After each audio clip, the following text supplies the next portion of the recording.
What's extremely powerful about that sentiment is that in the corporate space, culture, inclusion, these things are becoming more prevalent. Social justice, right. The soft skills that are becoming more hard skills, like the corporations educating their employees. It's like, in a world where we have access to so much information, how could we not educate young adults, children on the soft skills, on being able to communicate effectively with each other, work their problems out with each other, in a world where we're all connected with information? I would even say that probably in the next 10 years, this type of education is what education is, in a world where we could Google any answer that we're trying to memorize for a test. The problem is that you would be an excellent resource for that yourself as a human being if you can get kids to stop doing this all day long and look at somebody and listen, right? Because as you said before we started a conversation, we have to do a better job of listening, but kids aren't listening.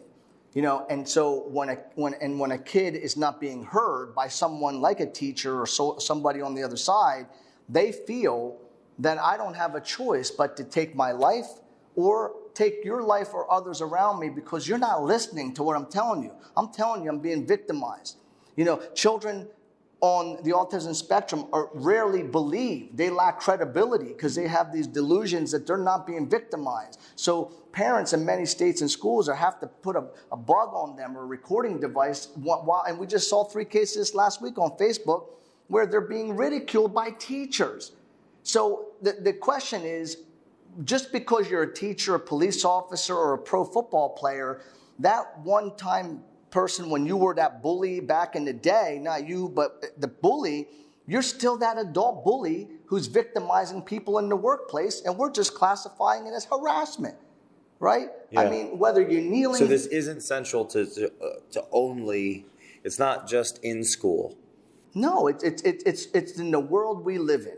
There's people that still don't like Jewish people, Italians, Polish, whatever or even right now, we're building a wall. We're building a wall, and I get it, to keep illegals out of here. But where my daughter goes to school, there is a large influx of Mexicans. They're bullied every day. They don't want them there. They feel like they're refugees. My daughter tells me they make fun of them. They're shunned. They're only in their own little social group.